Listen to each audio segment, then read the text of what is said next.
Connections between language brokering frequency and empathy in college students. This poster presentation was developed in the Cognitive Development Lab at the University of West Florida. This research was led by Dr. Vanessa Rainey, and I'm Kat. I'm Ashley. And I'm Hannah. Language brokers are people, typically children, that translate and act as mediators for their families. Translated items can include anything from parent-teacher conferences to medical bills. Previous research has found a correlation between frequent language brokering and their pro-social capabilities, meaning the more they translated for their families, the more pro-social abilities they acquired. Additionally, another study found that brokers, especially women that were more empathetic, also translated for non-family members, aiding in their development of empathic concern. The purpose of the study was to investigate the frequency of language brokering among college students and its correlation with empathy. A post-hoc analysis was also conducted to see how gender played a role. 375 students from a Midwestern university between the ages of 18 to 25 responded to a language brokering survey. Within this survey were two specific questionnaires that we used for our study.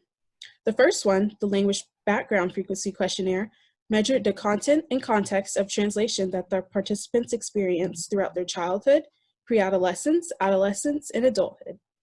The second questionnaire we used was the Interpersonal Reactivity Index. This survey measured empathy using 4 factors. However, we only focused on 3 for this study. Empathic concern, which measures the sympathy and concern one has for another. Perspective taking, which is one's ability to adopt a psychological viewpoint of others. And personal distress, which is the personal feeling of anxiety in tense situations. The first analysis we conducted was a Pearson correlation across study variables. As the study indicates, the findings reveal that the total brokering frequency was only significantly positively correlated with sex and no other variable. Empathy was also only significantly positively correlated with sex. These relationships were weakly but significantly correlated around the 0.01 level.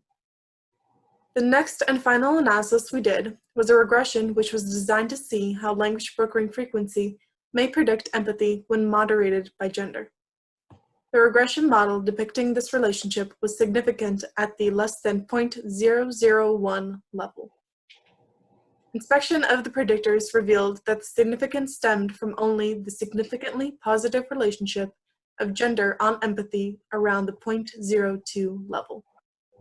No significant positive predictive relationships were on language brokering frequency and empathy, or on the interaction between gender and language brokering frequency on empathy. The hypothesis for this poster was not supported.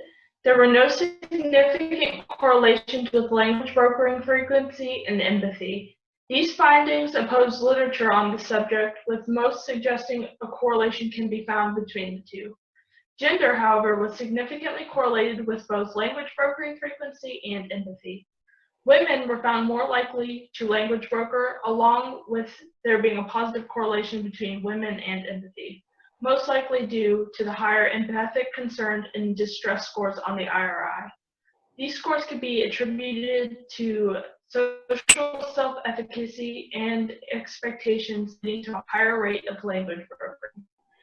More testing is needed to see if these results can be replicated, or more in-depth analysis of the current literature needs to be done to address this discrepancy.